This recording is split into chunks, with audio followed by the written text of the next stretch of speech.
Hello, everybody, and welcome to the Cisco Community Expert Series webcast. So my name is Hilda Arteaga, and I am a community manager of the Cisco Community and the host of today's event. Today we're actually very excited because we have a great panel and very good experts just to handle this topic, and we are going to talk about EIGRP Unveiled. So I'm going to keep going on. Before we start, I would like to share a couple of events and activities that we have from the community just on these days. So first of all, we have this as the expert event following the webcast event. That means if you have any questions just after this session, or you would like to learn more about this protocol, or 2 hours or 1 hour, 2, 3 days after this event, you get a question regarding this, Peter and David are going to be helping out to solve all these questions till Friday, March the 8th. So please don't feel shy, and all of the information that we are talking about right now and all the events and all the hyperlinks to just access to them, they're available on the chat panel. Also, we have a Cisco Community as the expert in the global community. That is about the Catalyst 9000 series. We are talking about the best practice and all the troubleshooting tips there. This event is open only for customers and partners, but you are just more than welcome just to place all your questions regarding these switches. And also, we'd like to invite you to become an event top contributor.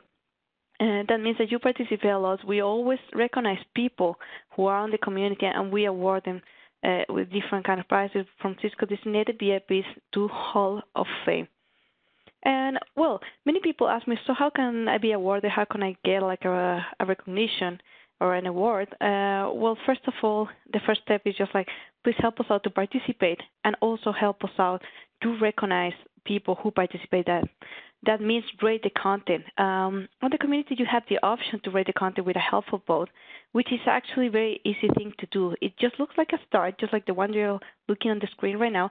So just give a click on it, and you can give a helpful vote. This will help us out to recognize quality content and to identify people who are doing a great job, and also to make this community an active place for you. And also, if someone gives you a very nice answer to your question, please can give an accepted solution as well.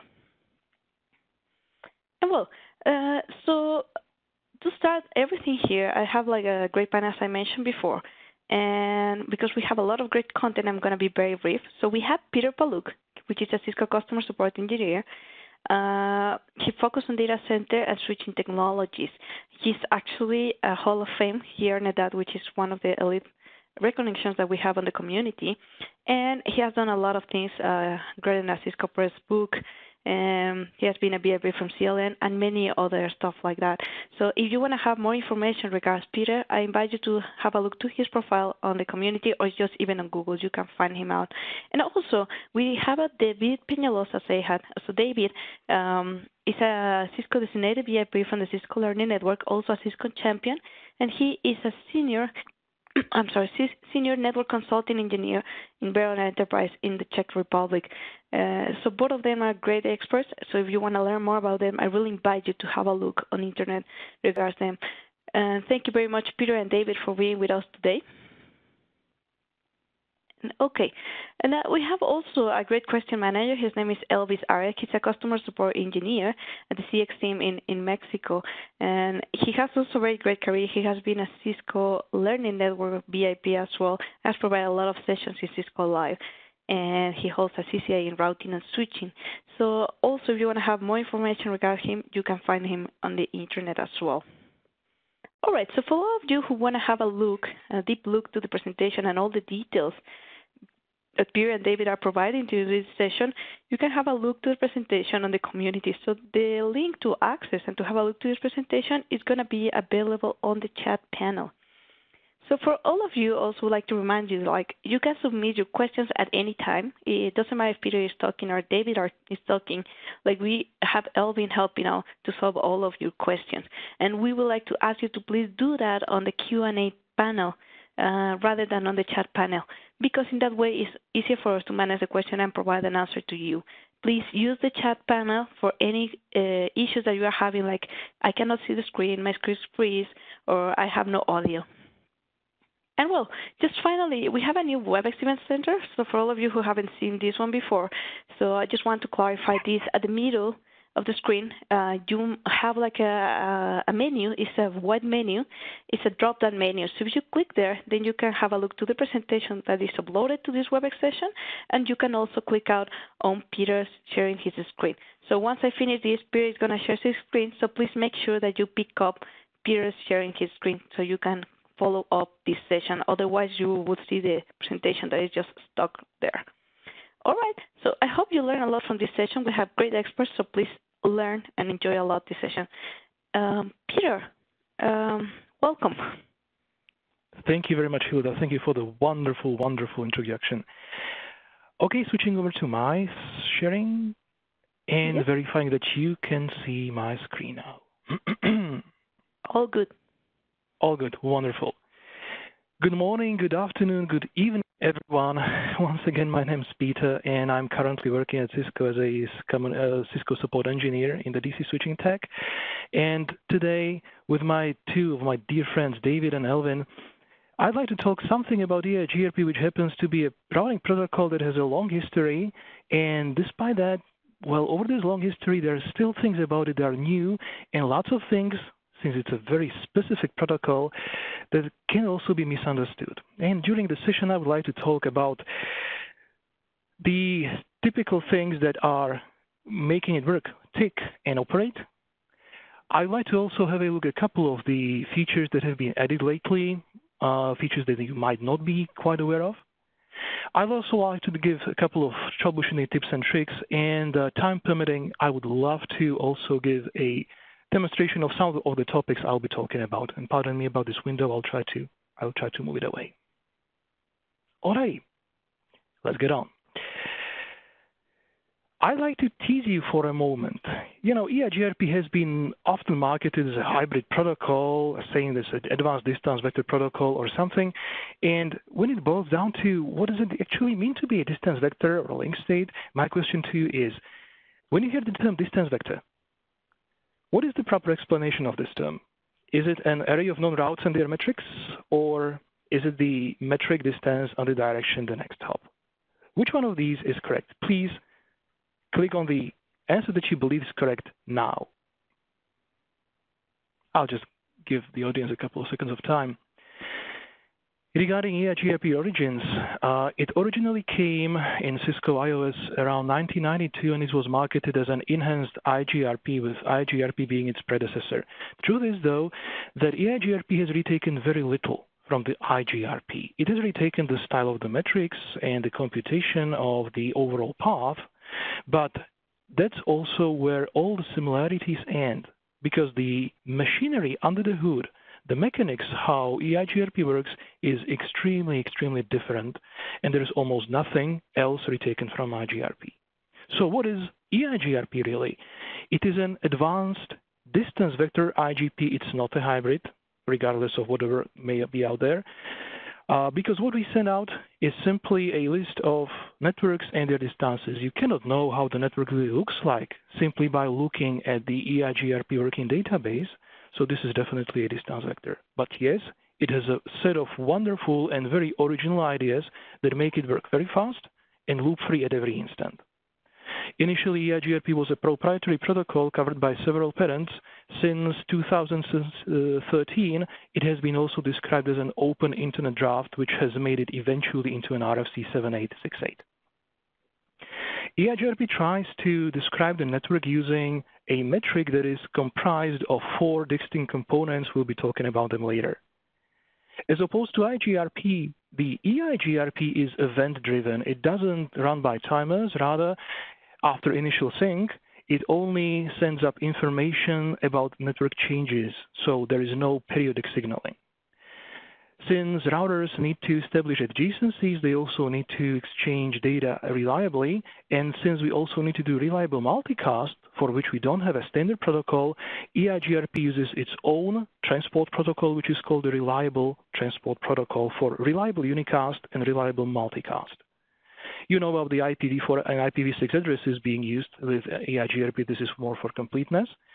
And what's so unique about EIGRP is truly the use of 3 mechanisms inside that have been not deployed with any other routing protocol, and these are diffusing updates, feasibility condition, and a machinery that combines these two features together, which we call the dual or diffusing update algorithm. I'll be looking slightly more into what the diffusing updates and feasibility condition are. The dual is slightly out of our debate for the moment, but if somebody was interested, please ping us a question regarding the dual. We would love to discuss the details. So what is a diffusing computation? And what is a diffusing computation in EIGRP in particular?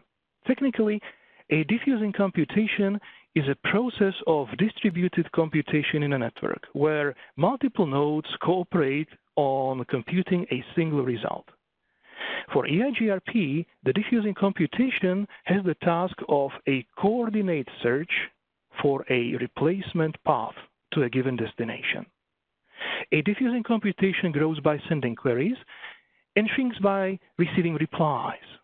A router that needs to ask its neighbors for help is said to be active. And once it sends out a query to ask its neighbors, it has to freeze and lock the routing table, and it must not do any change to the network that is being searched. So it must not change the next hop, it mustn't change the metric. Effectively, it must not change anything regarding the routing unless it gets all the responses. So assuming this diagram I have here, let's assume that the router in the middle that is blue, as opposed to being gray, needs to ask its neighbors about a path to a network it might have lost. So the red arrows would be the queries. Now, if a router that received the query is not influenced by the change, it wasn't using me as my next as its next hop, my question doesn't influence it, right? It wasn't going through me before, so it's not going to use me anyway, so it can just send back a response and doesn't become active itself. However, if I had a couple of neighbors that depended on me and my own path, then the fact that I have lost the path means that they have lost their path too, so they need to become active themselves and ask further. So this is how the computation diffuses through the network, in the worst case, up to its very edges. Only when the responses start coming back, because either some router knows the answer or finds out that there is nobody else to ask, so there is no answer at all, only then we can become passive again and make the decision and forward the response further. Notice that the original router that has started this computation was the last one to finish it. The diffusing computation creates a chain of routers that depend on themselves to give us back the answers. Till that is done, we cannot change the way we route packets to the destination. You might now say, well, this is all nice, but why do we complicate things like this? Like, for example, RIP doesn't need this kind of signaling.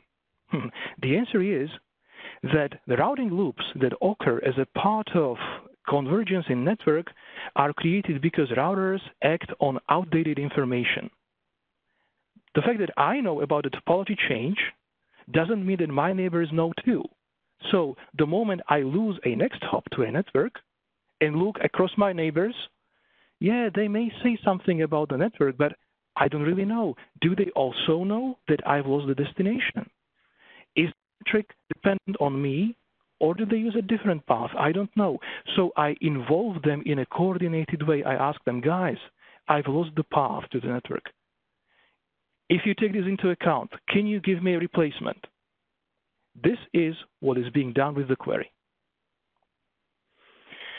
Now, when EIGRP started, and when EIGRP starts to format adjacencies, it also starts to populate its internal tables and internal data structures. And both from an operational and troubleshooting point of view, there are three main tables to EIGRP that are useful to check and also to verify. One of the tables is the interface table. The interface table contains the list of all EIGRP-enabled interfaces. Important thing is they must not be passive. There are also some diagnostic information which is here, but for us, the most important thing is to even see an interface here, because if we miss an interface from the interface table, we cannot establish adjacencies to anybody across that interface. And of course, we also cannot advertise the network from that interface. Then we have the neighbor table. Obviously, the neighbor table contains the list of all known neighbors across all the interfaces. There will be information about the IP address, the interface, and some additional information about the liveliness of the neighbor, the speed in which it responds to our requests. And there is also highlighted one of the columns, so-called the queue count, which is the number of packets that I've sent to this neighbor, and I'm still waiting for them to be acknowledged. Normally, this number should be 0. During network convergence, it may temporarily be non-zero, but it should not be non-zero permanently, because it means that I'm sending EIGRP packets to the neighbor, but the acknowledgements don't come back. So I would then need to start looking why I have problems on the basic IP level of communicating with the neighbor. And finally, the most important data structure with EIGRP is what we call the topology table. Now, the topology table is somewhat of a misnomer. There is no network topology stored here, rather only a list of all networks known to EIGRP. And for each of it, there is a lot of data that we need to use to find out if we can use that neighbor as a loop-free neighbor and decide which path is the best. This table is the crucial one to EIGRP's operation. I cannot install a route into my routing table if it's not in the topology table. And also, I cannot advertise a network in EIGRP if it is not in the topology table. Shortly put, all routes that are processed by EIGRP go through the topology table and have to be there, otherwise I cannot expect EIGRP to operate on them. Now, if I take a particular entry from this topology table, like this one, this was taken from a remotely learned loopback. There's a couple of data here, which are all distances, and all have significant meaning to EIGRP's path selection. One of these numbers is called the reported distance. Those of you who have maybe had contact with an older Cisco Networking Academy curricula know that they used to call it also the advertised distance. So reported distance and advertised distance is the same thing. There is one reported distance for each neighbor, and it simply means or tells me how far that neighbor is to the destination. The second distance indicated here is what we call the computed distance. Again, this is one for each neighbor toward a particular network, and it tells me the total distance to reach that network, that destination, through this particular neighbor. Technically, it's the reported distance plus the cost of the link between me and that neighbor. And finally, there is a feasible distance indicated up in the heading, which is there only one for the entire route, regardless of how many neighbors are there. Now, regarding the feasible distance, again, this is a concept that is different than what is typically being told in textbooks, in courses. And this is my question. According to your best knowledge, what is the feasible distance? Is it the current best distance to a destination? Or is it this horrible thing, the smallest known distance to a destination since the last time the route went from active to passive state? Sounds like a mantra, doesn't it? Okay, give it a couple of seconds of thought, and we'll see what the feasible distance really is. Alrighty. So, since I was asking, probably you suspected that it's not a typical understanding. The feasible distance is really not my current best distance. Rather, it's the smallest known distance I've experienced to a given destination over time. Now, not since I was last rebooted. The time kind of stops and starts with each diffusing computation. You remember that I told you that the diffusing computation allows me to update the routing tables between multiple routers in a coordinated way. Anytime I do this diffusing computation, I know that I've done it right. And anytime it terminates, finishes, and I become passive, that's also when the time starts for the route again, because it was newly refreshed, newly discovered, newly confirmed. So when I say history or time with regards to the feasible distance, it's since the last time I became passive for that network. So with this, it's a kind of a historically smallest distance to the destination, not necessarily equal to the momentary best path, and there is only one feasible distance per destination. Very important thing, it's a local value. I never tell it to anybody. I don't put it in any packet. It's used only locally. So how does it actually work, this kind of distance? During passive state, the feasible distance can either stay the same or it can decrease. So let's assume that, let me put back the metric. Currently, let's assume that the link between A and B has a cost of 10. So when I'm focusing on the path from A to E in this diagram, the total cost would be 10. And since I've just started talking about the scenario, this is also going to be the feasible distance because it's the best I've seen so far. It's 20. Now what happens if I will change the cost of this link from 10 to 15? The total distance will become 25. But guess what? In this particular topology, the feasible distance will stay at 20. It won't move. It won't change. And furthermore, when I decide to tweak the metric again and let it fall from 15 to 8, oh, this is a better distance that I've ever experienced so far. I started with 20, now I have 18.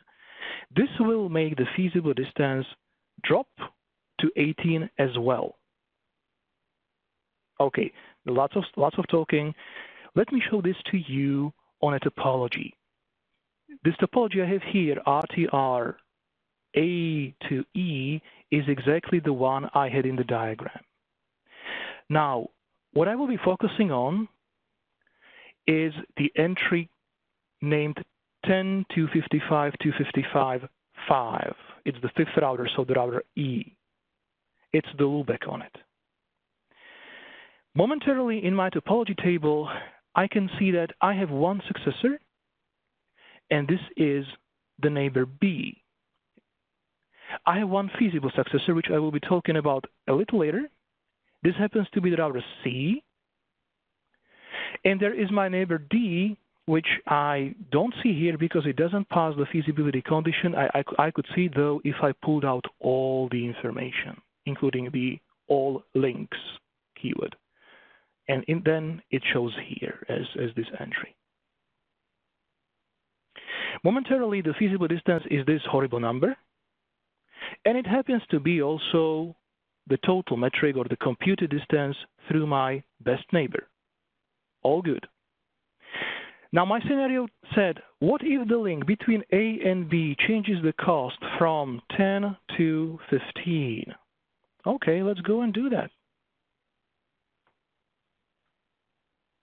Oopsie. Delay 15. Let me check again, and I'm going to remove the all links because I want the output to be slightly shorter. Notice what happened. This is my current best distance, but hey, the feasible distance hasn't changed. It has remained at the previous value. Now you see that's different. Is this a bug? Is this a cosmetic issue? No, it's exactly the way the feasible distance is supposed to work. I didn't need to go active, so my feasible distance remained at the same value, although my current distance went slightly higher. And okay, my next step was, what if the link between A and B goes from 15 to 8 as its cost? Okay, let's see.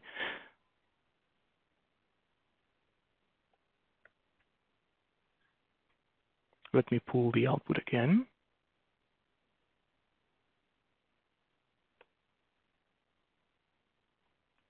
Now, both of them have changed, both the feasible distance and, of course, the computed distance had to change because I changed the cost of the metric to the next hop. But I have gone to a value that is smaller than I've seen so far. So both the feasible distance as the historical minimum had to change as well as my momentary distance.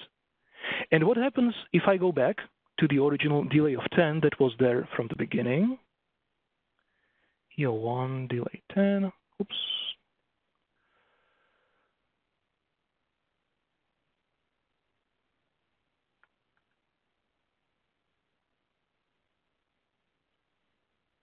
scrolling slightly higher. Or actually, let me expand the window a little. This will be better readable. Notice this number has remained, but the metric has changed again since it says reason. The key takeaway, the moment you see this in the topology table, that your feasible distance is a number that doesn't correspond to any of the total metrics, that's not a bug. That's a feature. That's exactly what we need to do for EIGRP to be loop-free. Now you may ask, how is this making me a loop-free operation? Okay, let me show you. This is what we call the feasibility condition. And this is the second thing that's so unique to EIGRP. It's the key loop freedom test that we perform with every single path selection. And the feasibility condition formally says, every neighbor that satisfies the condition that its reported distance is strictly smaller than the feasible distance provides a loop-free path. Now, do you understand this? To be frank, I don't. This is quite a dry formulation. But if we think about this, the feasible distance is the historical minimum of the distance I've experienced, then we can reformulate the feasibility condition as follows. If you are closer to the destination than I have ever been,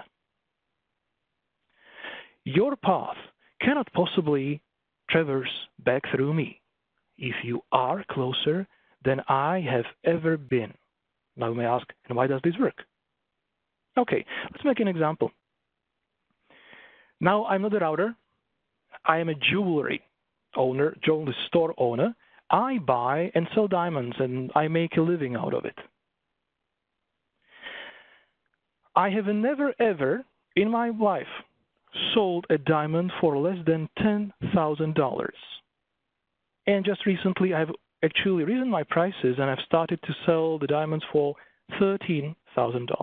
So remember, the key takeaway from this is, I have never sold a diamond, never in my life, for less than 10K. I have two partners that are offering me a diamond right now. I can make a purchase. One of the partners is selling it to me for 12K. The other is selling it for 9K. Now, I made the mistake in the past of not labeling the diamonds I have sold, so I don't know if I am buying my own, if it comes back to me. So by looking purely at these prices, my question is, which one of these two partners could be selling me back my own diamond? Can I tell? Well, regarding the neighbor, regarding the partner that tries to sell me the diamond for the 12K, I don't know. Could he get it from another source? Yes, absolutely. But it's also possible that he bought it from me at the past for those 10K, added some, commission on it, and now wants to make money from selling it back to me. So can I be certain that the guy selling me the diamond for 12K is not offering me my own diamond? Oh, I can't. I don't have that guarantee. It's possible, but it's not certain. However, the second partner that sells me the diamond for $9,000, well, never in my life I have sold my own diamonds for less than 10K. That partner could not have possibly bought it from me because his price would have been at least 10K. And it doesn't matter if he knows that I've risen my price or not. He cannot have the diamond from me. That's how the feasibility condition works.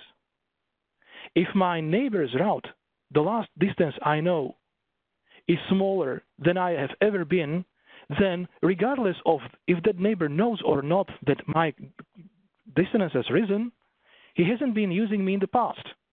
Why should he start using me now if he knew that my price has gone even more up? This is how the feasibility condition works to prevent routing loops, and this is why we need to behave it in this kind of strange way. The feasibility condition is directly used to pick neighbors that are guaranteed to be loop-free, and these are called the feasible successors. Any neighbor who passes this condition is a feasible successor. However, at least one of those will also be whom we call simply a successor. A successor is a router that meets two conditions: provides a loop-free path by meeting the feasibility condition, and provides the least total cost, the least computed distance. This guy is going to be called the successor. Other neighbors that happen to be routers that are still loop-free because they pass the feasibility condition, because they are closer to the destination than I have ever been, but not provide the least total distance, they are feasible successors. In this topology here, B provides the least distance and will be the successor. Router C is still loop-free, but since it doesn't provide the best distance, 25 as opposed to 20, it's a feasible successor. Regarding the router D, this is slightly complicated.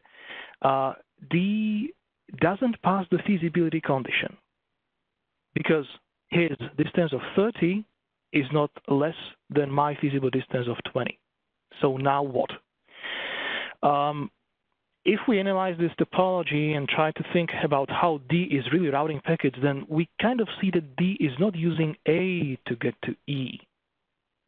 But we cannot tell from just the metric alone. So that's why A cannot be certain if D provides a loop-free path to E and is not going to use it. If it ever needed to use it, it would need to ask. And that would be the active state and the query. Now my question is, let's assume that we have a network in which we have a single successor, and we have a couple of other neighbors, and some of them are feasible successors. Assuming that the only successor that we had fails, will the feasible successor always become the new successor? Yes or no? Give it a thought and pick your answer. So let's see this topology to see how to answer this question. Notice I have slightly changed some of the metrics. The cost of the link between A and D has changed to 1, and the cost of the link between D and E has changed to 20. So now analyzing the overall situation, and again, we are on router A and we want to get to router E. The smallest distance available here is 20. Router B will be the successor because the total distance through it is the smallest one. Router C is going to be a feasible successor with the total distance of 25. And D, since its own reported distance of 20 is not smaller than my feasible distance of 20, it's not anything, right? It's what we can call a possible successor, but it's just a neighbor, really. RTRD in this topology, again, it doesn't loop through A, but we have no way of telling just by looking at the distances. Now my question is, what happens if router B fails? Well, all the textbooks say, if your successor fails, you will promote the feasible successor to the new successor. Also, they will say that C will be used as the new next hop. But think of it. If A decided to use C and be satisfied with it, we would actually lose the opportunity to use a better path that is available.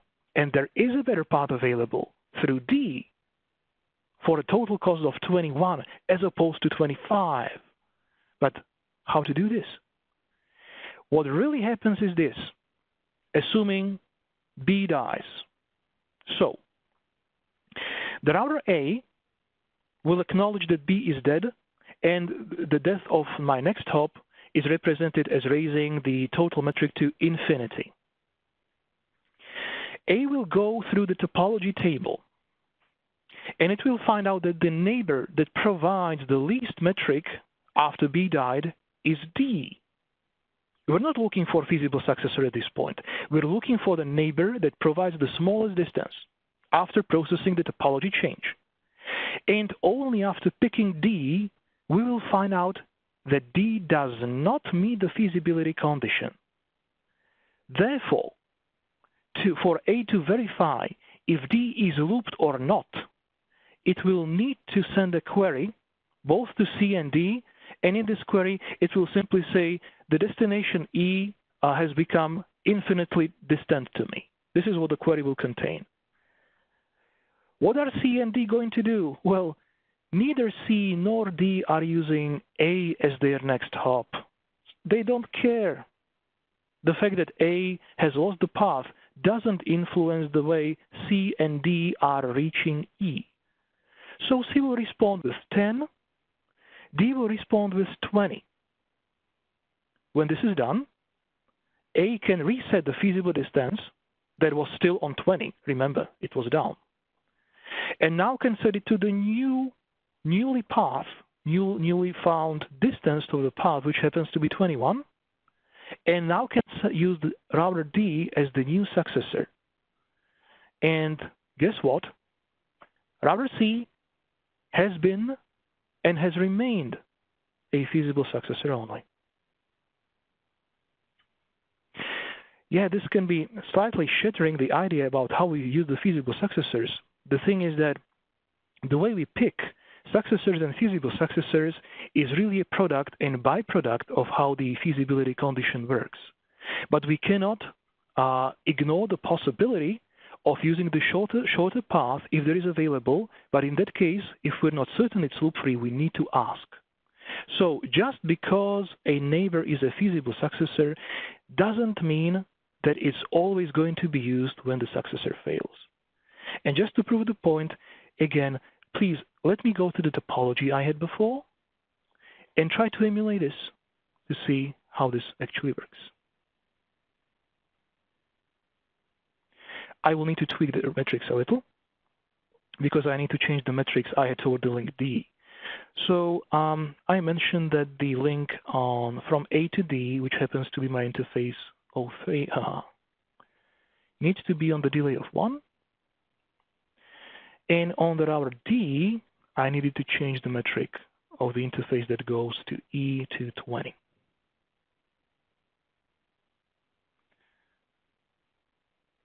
Okay, delay 20.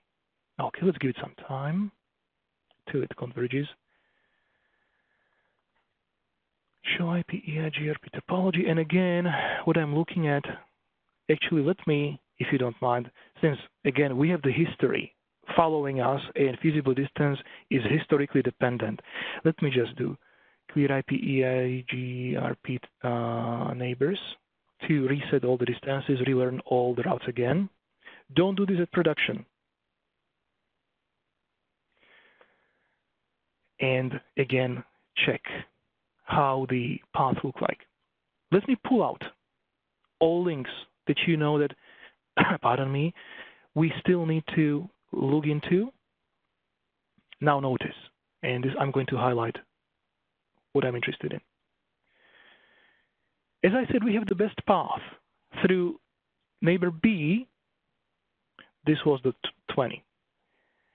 Then the next best path is through router D, the 4th router.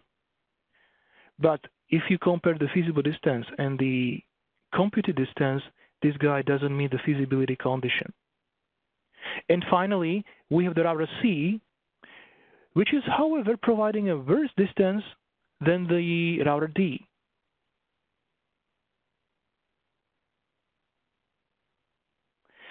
What I'm going to do now is turn on 2 debugs. EIGRP finite state machine, this is a dual. And packets terse, meaning everything except hellos. And I'm going to do one more thing. From the router B, actually, I'm going to configure the interface back toward router A as passive, emulate the loss of the link on this interface.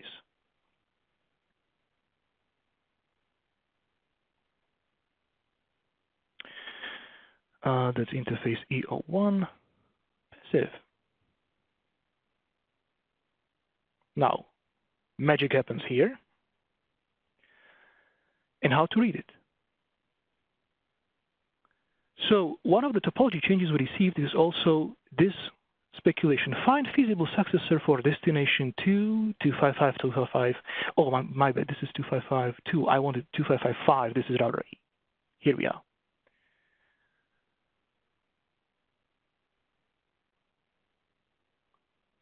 Let me go up a little because this is actually something I was not searching for.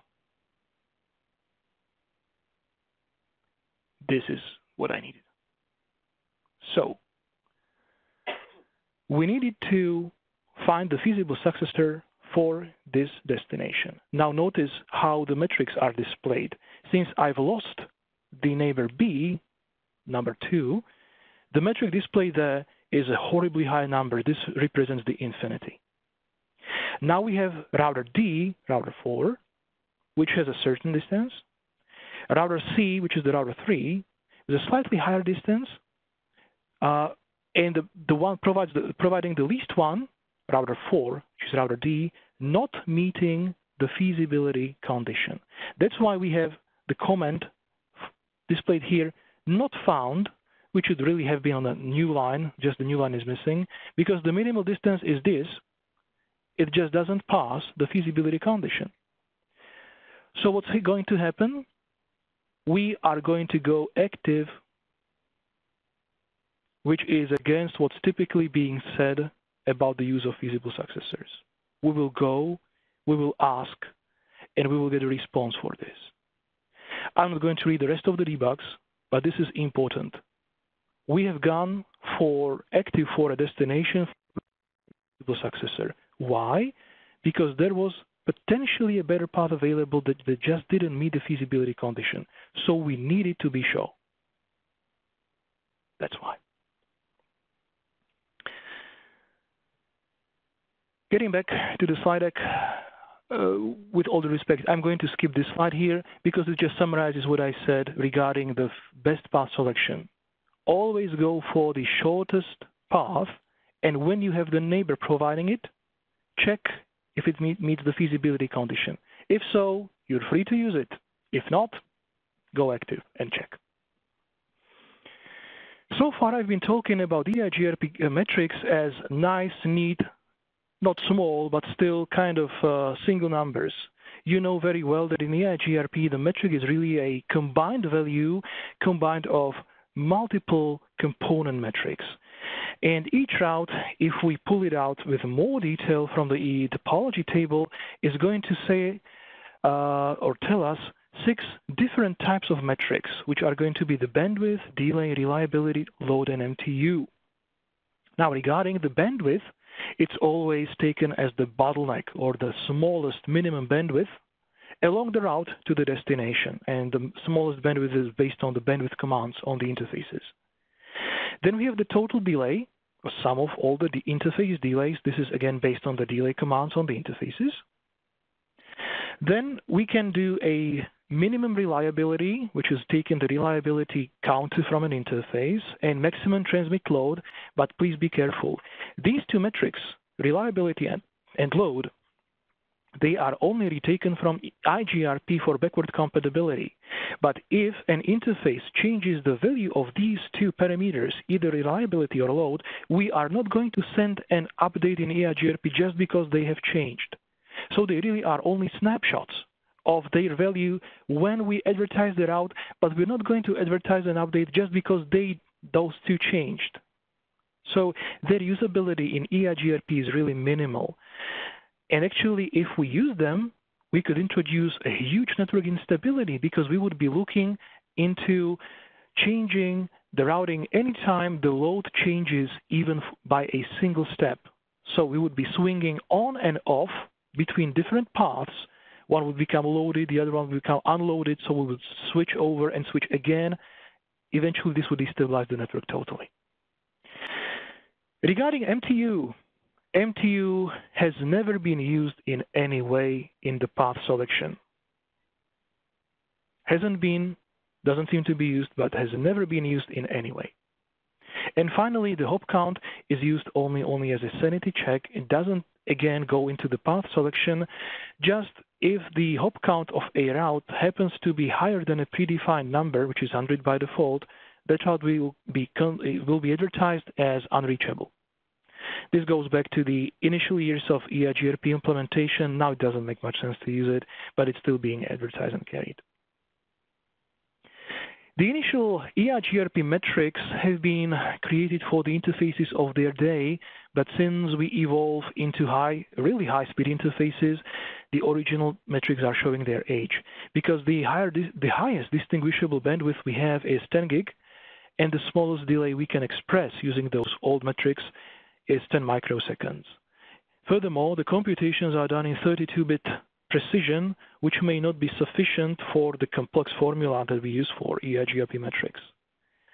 Starting with EIGRP release 8.0, and again, let me just go back very shortly to show what I'm talking about.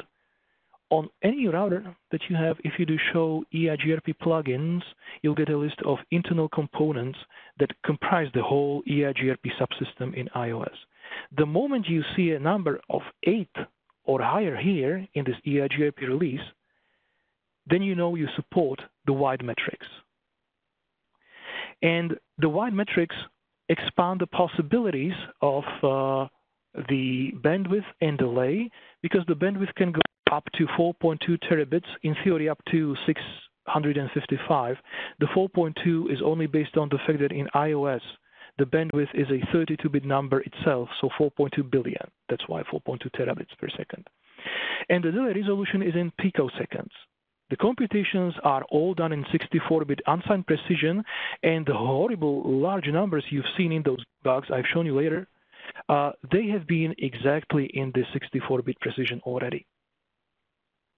Since the routing table itself only accepts 32-bit metrics, the results of EIGRP wide metric calculation are divided by a scaling factor, which can be configured and is 128 by default, before being offered to the routing table, which makes it kind of complicated now, because the computed distances that you see in the topology table are not necessarily the ones that will be offered and seen in the routing table, but it's just the price for improving one component in iOS and not improving the other one, in this case the RIB at least.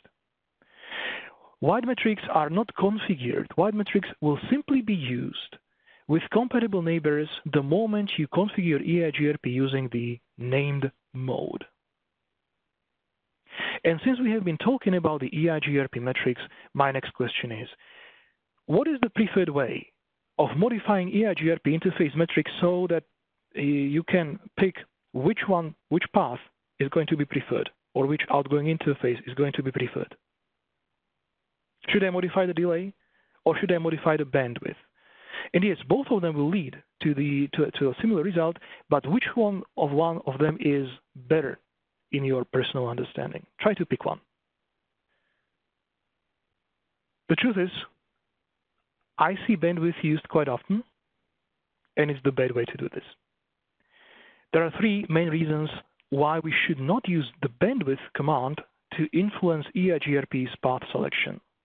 First of all, if, as a result of my modification of the bandwidth command, if I don't create a new bottleneck or remove the existing bottleneck on the path toward the destination, then the metric is not going to change at all, because the bottleneck was and has remained somewhere else.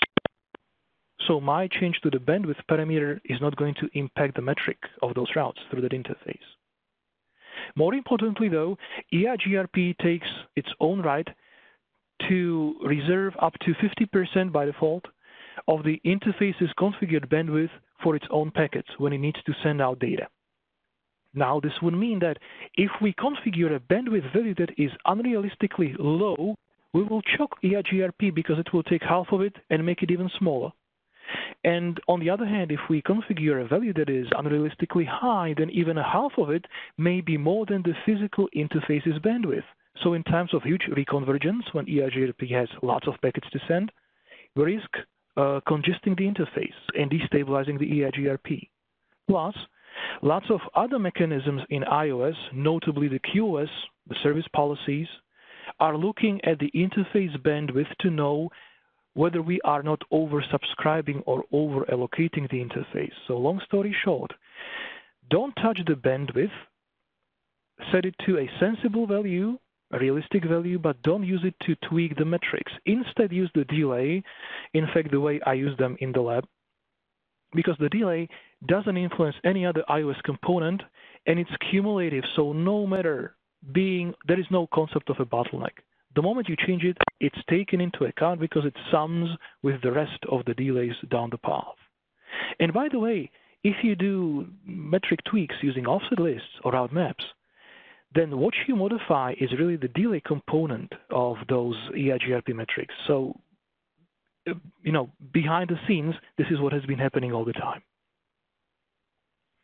Speaking about the offset lists and route maps, if I change the metric of the whole interface, I'm obviously going to impact and influence the metrics of all routes possibly learned through that interface. If it's necessary to be more selective and change the metrics only of select routes, then we have two tools. The older approach is to use offset lists, which would typically refer just to a standard ACL, and then would say how many units should be added to the delay component, and would add them to an interface. The newer and better approach is to use distribute lists that can refer to route maps, because here, using this kind of construction, you can accomplish three things in one go. You can filter routes, which is the primary function of distribute lists. But if you permit a route through a distribute list that references a route map, then inside this route map, you can also pick the routes you're interested in, and you can set their metric, even set the tag that they will be propagated with, which you can look at some other router and do an additional action based on it. So the distribute lists and route maps in EIGRP, they combine nicely, and they are not just for filtering purposes, they are in fact for route tweaking and kind of traffic engineering purposes, if you will.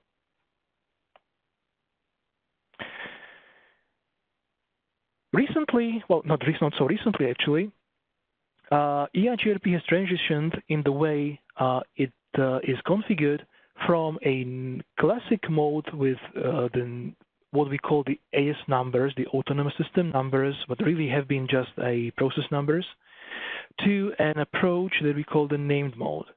The classic mode obviously had parts of the configuration spread across interfaces like timers, authentication, split horizon, summarization, and the rest of the config was done in the process level, router, EIGRP, and a number. Since iOS 15, there is a possibility of running EIGRP in a named mode in which the process will not have a number, rather it's going to have a name. The configuration of everything that's related to EIGRP is going to be placed inside that router EIGRP section. So the moment you display it, you see all settings relevant to EIGRP. We can have multiple address families stored and configured under a single EIGRP process configuration, although that doesn't mean that there will be only one process running. There will be one process running for each address family, but still you keep them logically grouped in one piece. What's important, the metric computations will be performed using the wide metrics, and probably the most important for users is that all new features that will ever come to EIGRP will have their commands added exclusively to the named mode. The classic mode will not be extended with the new features anymore. This is a comparison of how an equivalent configuration would look like in the classic mode on the left and the named mode on the right. I'm not going to go over the individual commands. This is not the point now.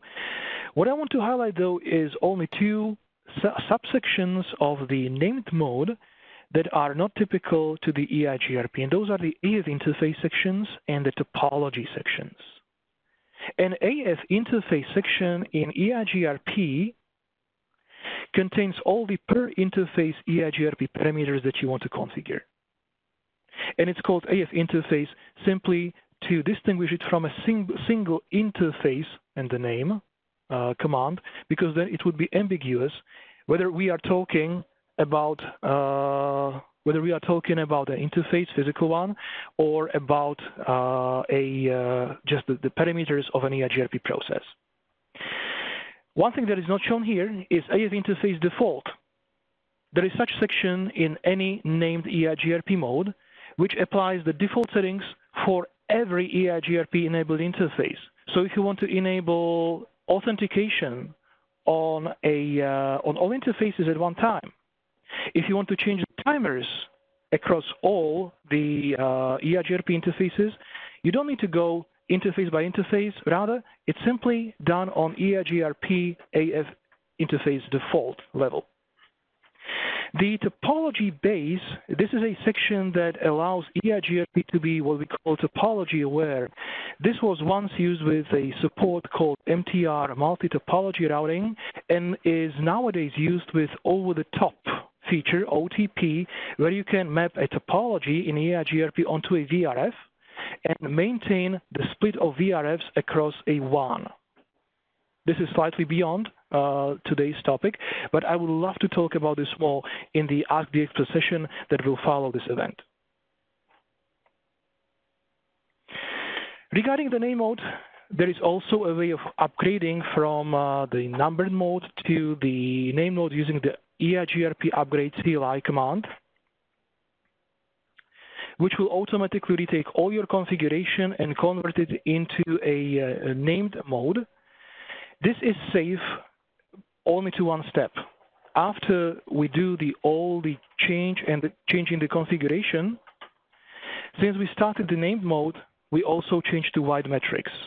And because of the change to wide metrics, we need to do recalculation, and that's why we need to resynchronize with our peers to inform them about the slightly changed metrics that we arrived to using this new metric system. So after the change, we will do what we call graceful restart. Graceful restart simply means we download the routes again. We don't break the adjacencies, but we will need to resynchronize. So you will see the adjacencies not flap, but being really restarted. And some of the features that are available only in the name node, they are the AF interface default section, the SHA-256 authentication, the support for IPv6 VRF per VRF instances, soft CR recovery, step side, add path, and over-the-top feature, which is a very, very nice one. At this point, I would like to pass on the ball to my friend David to lead you through some of the very nice features in EIGRP and the query propagation boundaries. Well, hello everybody. I hope everybody is already loaded with all the stuff Peter is letting out for the last minutes. So here we are.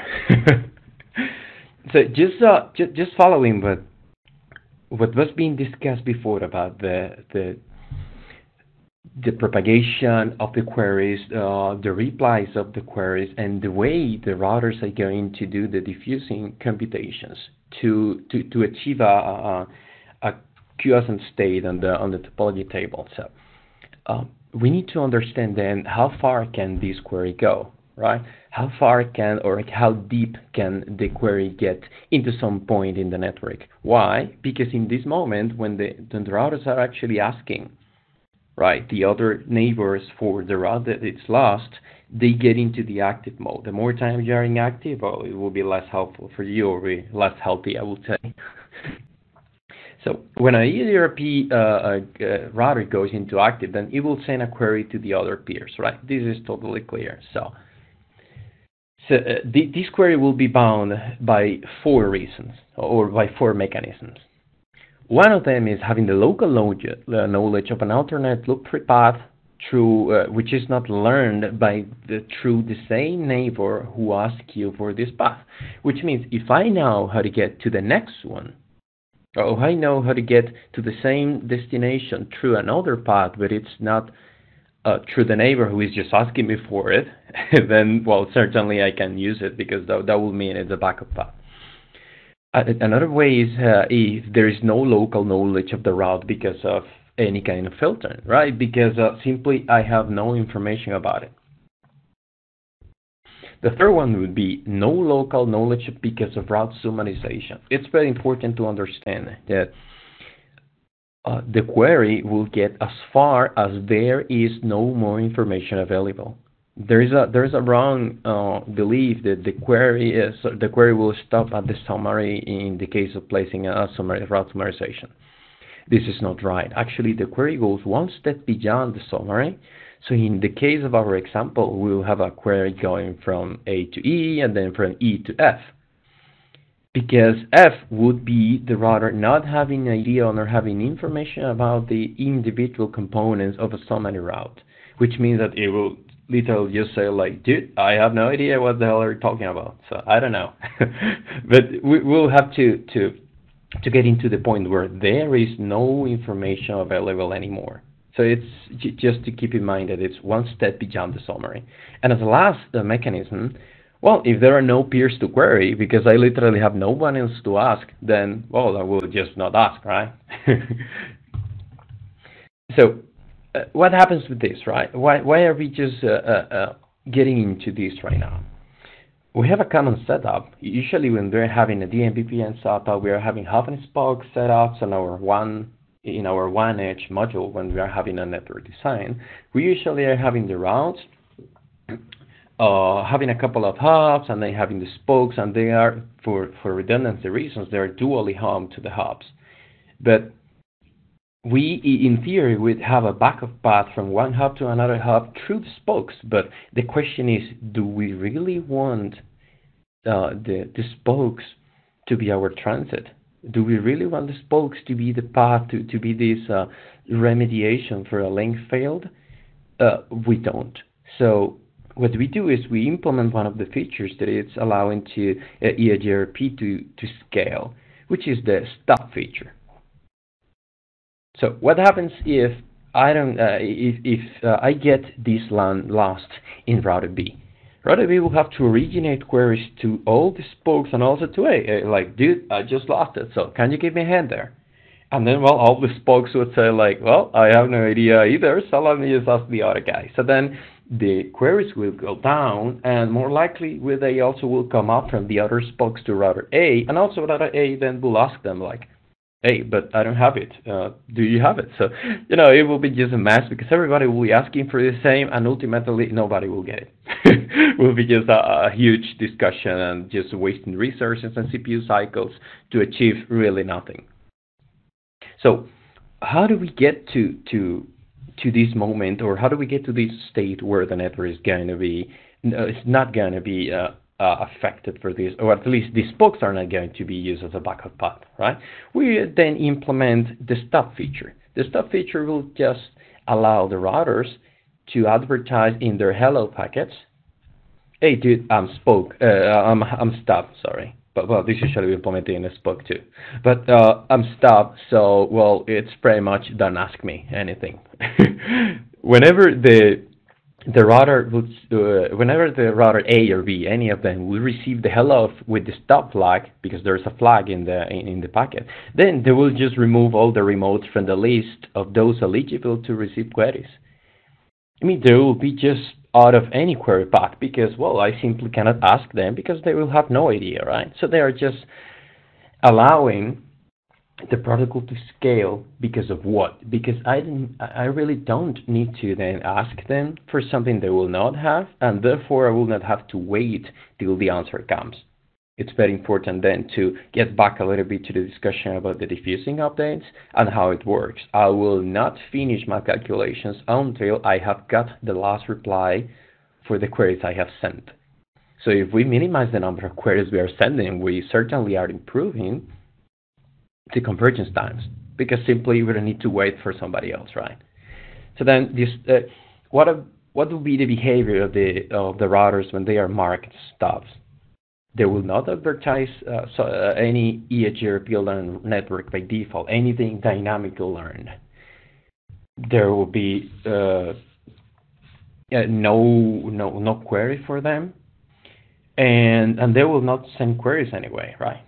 I mean, how to say it this way? Let me just reformulate and give a little bit of a step back. They will not be considered for this. So that would save us resources from the remote side perspective, and also would allow us to converge faster. So what are the characteristics of a stop router? Or what are the bullet points of the stop routers? The stop routers can be configured to advertise a particular subset of known routes. It could be connected, redistributed, static, summary, Or they could simply be an eavesdropper, right? They could just simply receive and be listening like, oh, let me just check out what the other people are saying, but I'm not advertising anything at all. So it's up to what do you need and what is adjusted, what is just fitting into your design and what are your goals. By default, they will only advertise the connected routes and the summary routes. And if you need to leak anything, they would use something called the leak map. So just contributing to the initiative of picking somebody else's brain with all these questions. And we have the last polling question. Is it possible for a stub router to receive a query from a neighbor that understands the router is a stub? So if I know that the guy is a stub, can I say this guy is a stub? Can I just send it? Just think about it a little bit. Maybe the answer is not that obvious as it might look. All right, so just going back to the fact that we are having, in most of the cases, when we are having a one design, our branch offices are having one or two routers. It really depends on budget, right? But assuming they have two routers, then how do we make these two routers stop and at the same time allow them to, well, to just go to just converge one over the other, to have a backup path? Because we need to then allow, in this case, right, we have a couple of summaries that are coming from router A and router B towards router C and D. And router C and D are connected through a link, right?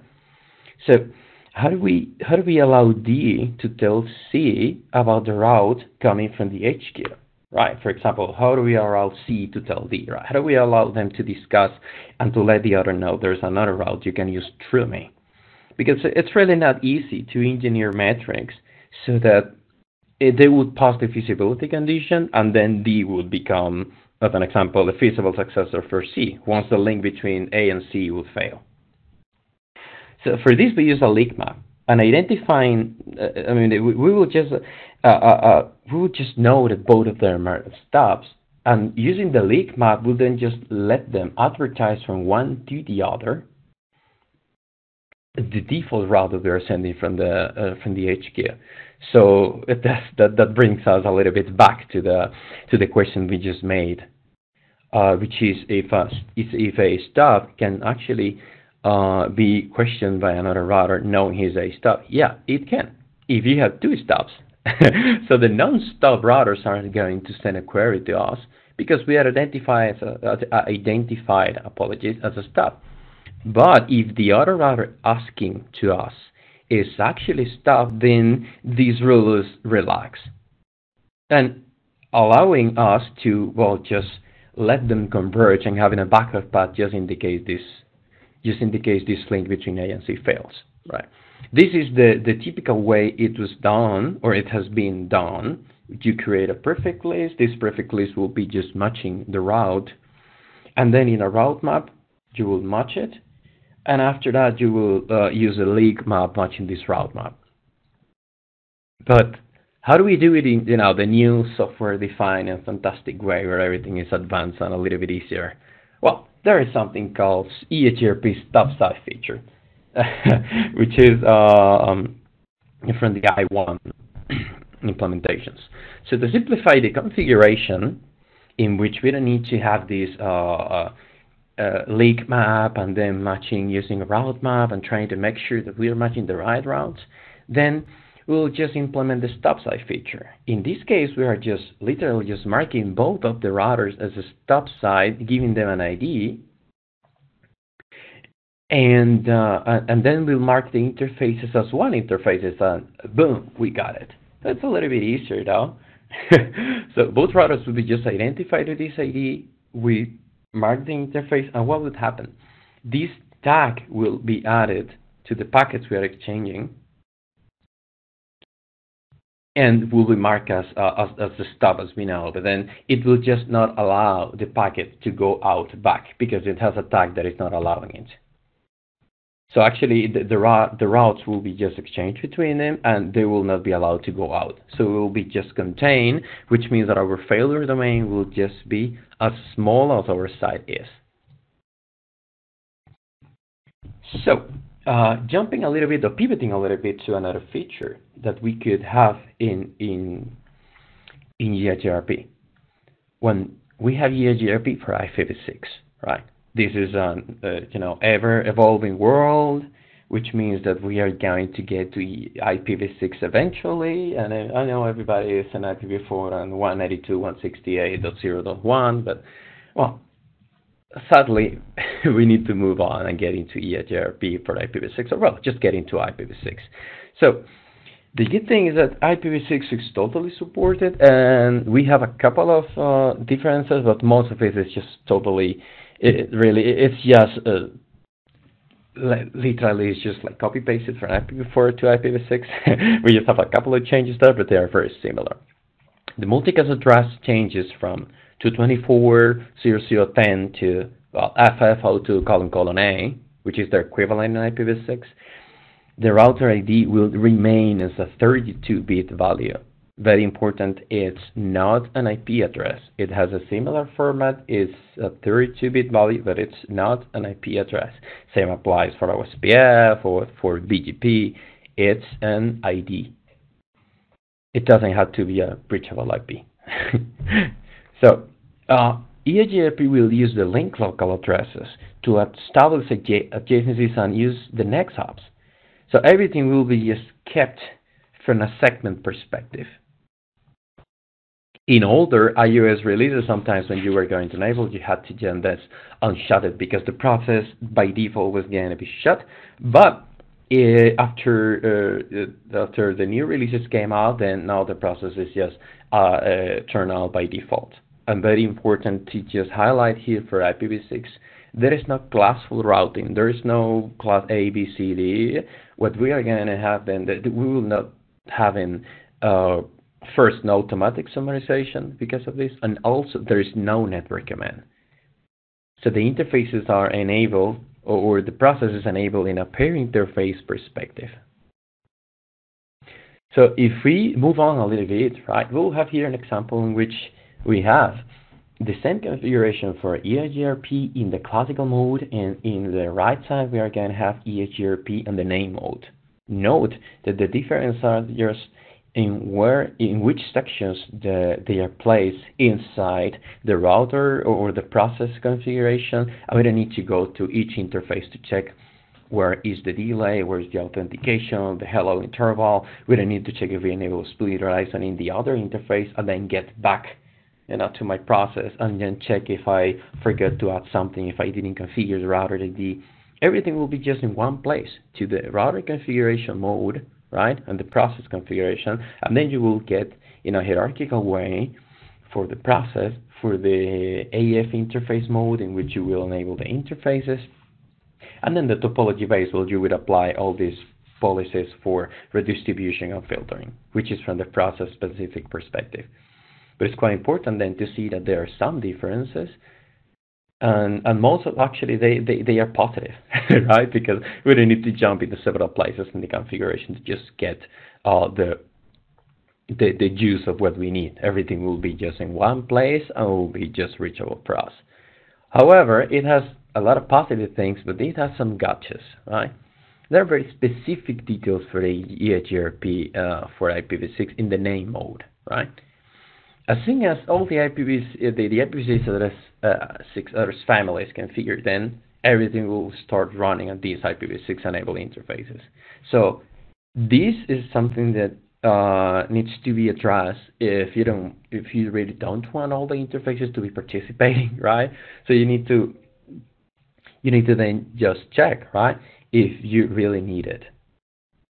It will be just enabled by default. So one of the ways that you can prevent this from happening is that you will go to the AF interface mode, and in the default section, then you will just configure as a shutdown or not, and then you will just unshut every interface. It's like doing passive interface on all the interfaces, and then just disable it from all the interfaces one by one.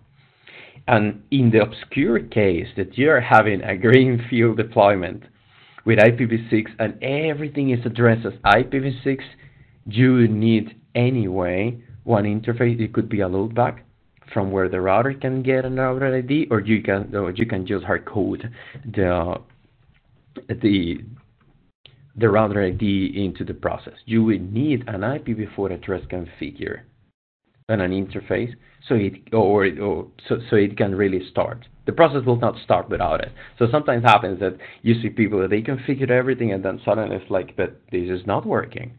It's like, did you configure a router ID? It's like, oh, I did not. Bam, and then they are expecting us before that we are getting it from an interface, and we are, but we are getting it from an IPv4 interface if it's not configured manually, if it's not hard coded. So as well, just approaching to the end of the presentation, and as a matter of conclusion, there are many things that we honestly couldn't add here because we have time constraints. There are many topics, and also, well, it will just not be enough. We have so much that we would like to share with you guys. There are topics that are additional to what we discussed here because these were pretty much just, going through the basics and most of the misinterpretations about the protocol. So we're having some other topics that we would like to add or discuss about EIGRP and DMVPN or EIGRP over the BFD and FASRI route. I mean, how can we just use it as a PE2C protocol? Where are the gotchas? Where are the tricks? How do we troubleshoot it, right? There are open EIGRP implementations that we can discuss about. We can get into the non-standard key values and how can we trick them and how can we just play with it, right? There's so much from all this game, but, well, it's up to you. So what do you want to see next, right? Keep your questions coming. We're just listening to them, and, well, we will get more content for you ready. So, well, thanks, everybody, for listening to us, and, well, for having the opportunity to be here. This is just amazing. I mean, just, sitting with people like Peter Paluch to Elvin Arias, and with this fantastic community, Cisco community team, it's just another level of feeling, right? David, the pleasure is on both sides. Thank you. Yeah, I would like to add another side, aside from the community. So it's a pleasure for everyone. Well, thank you very much, David, and thank you very much, Peter, for such a great presentation. So right now what we're going to do is we're going to start reading out the questions aloud from the audience. So for all of you who are still with us and for all of you who also don't have the time to stay any longer with us for now, the recording of this event is going to be available on the event page just where you register for this event, just in a couple of days, most probably tomorrow, but by next week it will be totally ready just on the event page where you register. So Peter and David, what I'm going to do right now is I'm going to read one of the questions from the audience. So the first one is, what happens if EIGRP receives the same route with the same metric via two different paths? David, would you like to cover this one? My bad. I would leave it totally up to you because I'm pretty sure it's just going to flow. The question is, once again, what happens if EIGRP receives the same route with the same metric from two different interfaces? Two different paths, that's correct. Two different paths. For EIGRP, this would mean that we have two equivalent paths to the same destination, and we would install them both, assuming that they both came from a neighbor that passes the feasibility condition, and if they both have the same total distance, some total metric, then they would become both candidates for installing into the routing table, and we would use both of them. Then the CEF, or whatever other mechanism is being used to do the forwarding, would decide which packets go through which route. We would do some kind of load sharing. But basically, and this is the rule for every routing protocol, if we get a couple of options to reach the same destination, and each of those options provides the same total metric, and there is no better one, then all of those routes are the best ones, and we will try to use them all. Okay. Thank you, Peter. Then we have another question here. It says, may I update the EIGRP version without changing the iOS? And they also add an extra here. Is there some kind of compatibility problem? Well, you can just change. Well, it depends on your iOS version, right? But there's I do believe it's starting on version 15, is it, Peter? Where you can run the upgrade CLI mode. in which all your configuration from the previous mode will just be changed to name mode. It's on 15.0, yes, right? that was the EIGRP upgrade CLI. But if the question goes regarding whether it's possible to upgrade only the EIGRP component inside the iOS XR, or NXOS or iOS XE, the general answer is no. These operating systems are rather monolithic and do not allow per component upgrades. iOS and iOS XE certainly not. For iOS XR and NXOS, there are sometimes packages or PIs that can upgrade a certain component, but this is not the typical way we upgrade those systems. If they are released like this, then mostly it's because of some serious failure, serious defect that was found in the code, and rather than releasing a complete new NXOS or iOS XR version, we might be able to upgrade just a selected component, but this is an exception to the process, but not the rule. So in general, no, we need to upgrade the whole operating system to get to a new EIGRP version. Okay. Peter, someone gave a comment I think is related to what you mentioned before. What if we have only one configured for multipath? And I think it's related to what you mentioned before about like the first question of two different paths. So we have two different paths, but we have only one maximum paths, one configured. If I'm not mistaken, then this path will be sorted by the IP address of the next hop in the ascending order, and in Cisco's iOS implementation, and I believe the one with the lowest next hop IP will be the one placed into the routing table. Please don't take me for word here. I'd like to test this in a lab. Please remember to post this question on the forum, and I'm sure to come back to you, but this might be very strongly specific on the operating system. So NXOS may behave differently than iOS, for example. But if I remember correctly, since a certain iOS version, and this was done for DMVPN deployments, we actually sort the paths based on the next hop IP, I believe from the lowest IP to the highest IP, and install them into the routing table based on this sorting.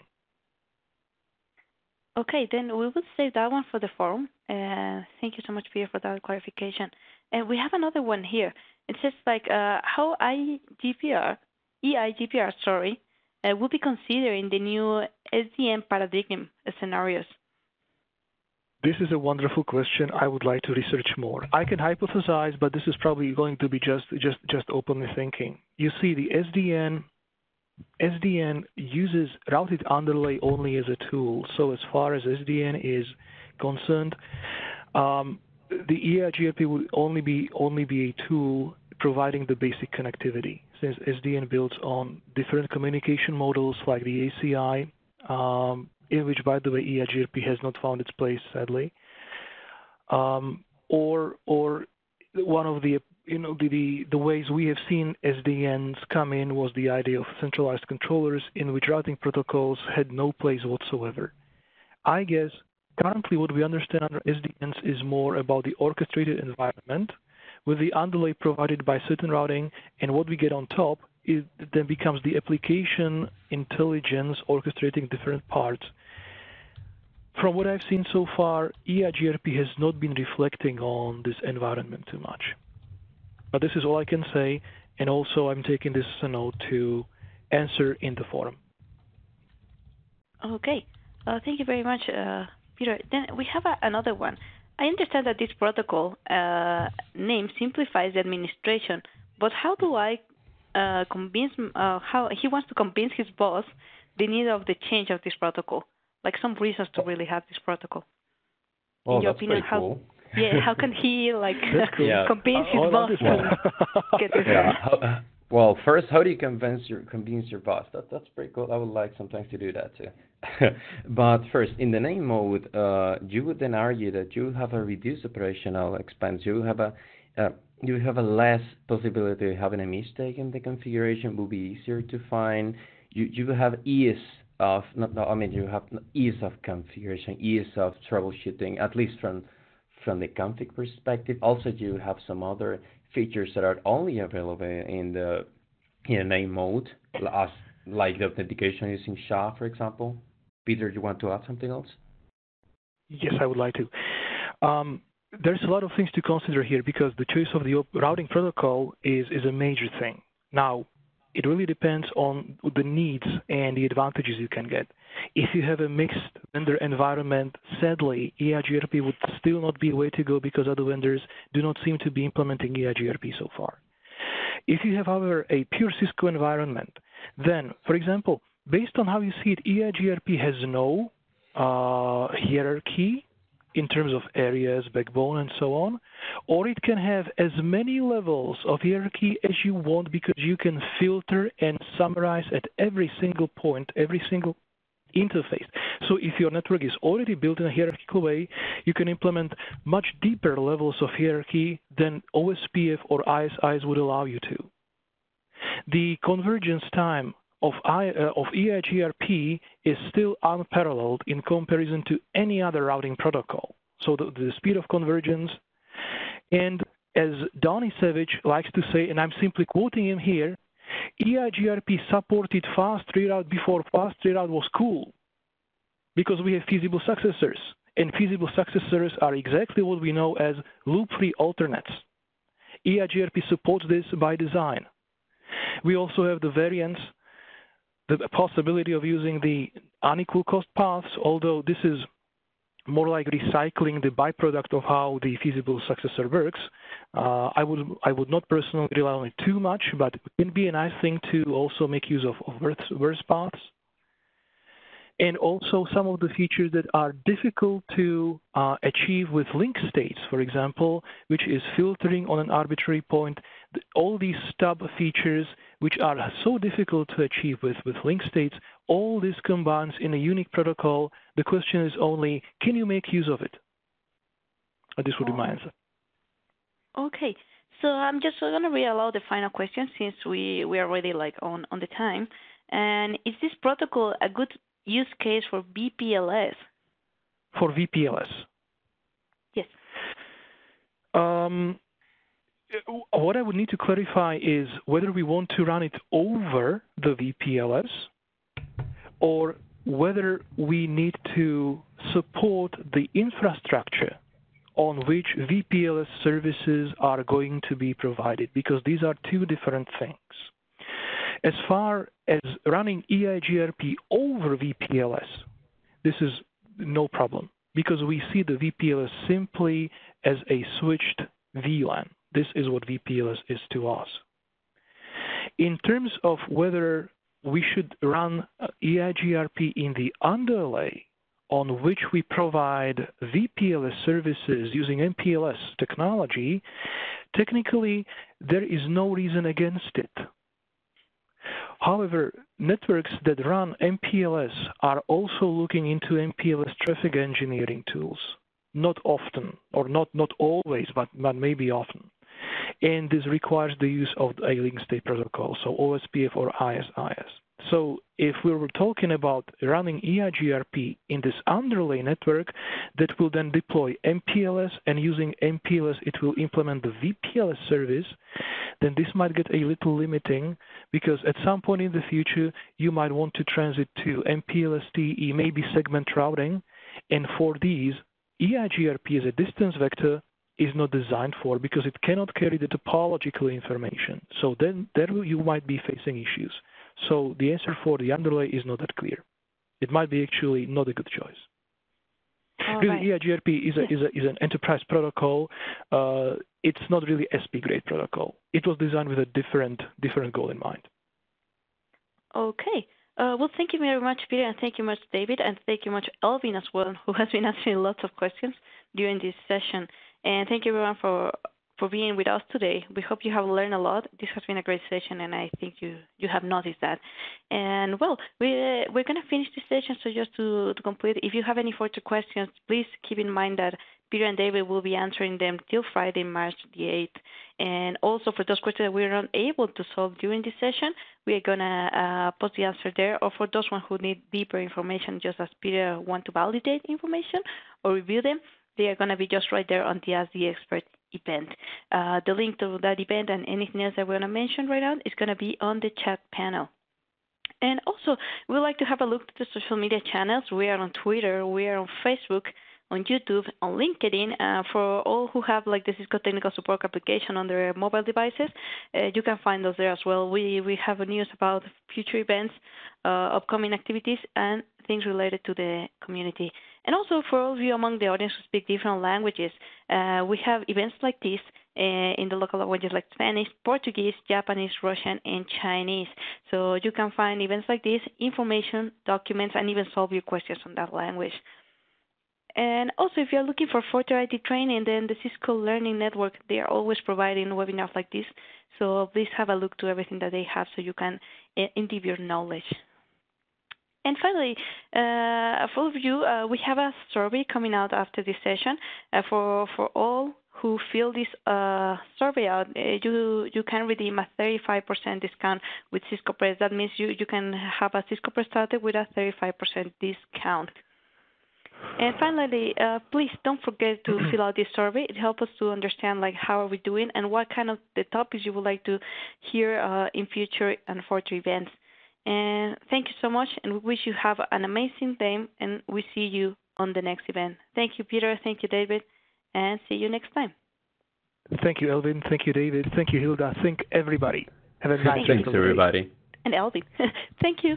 Bye. Bye.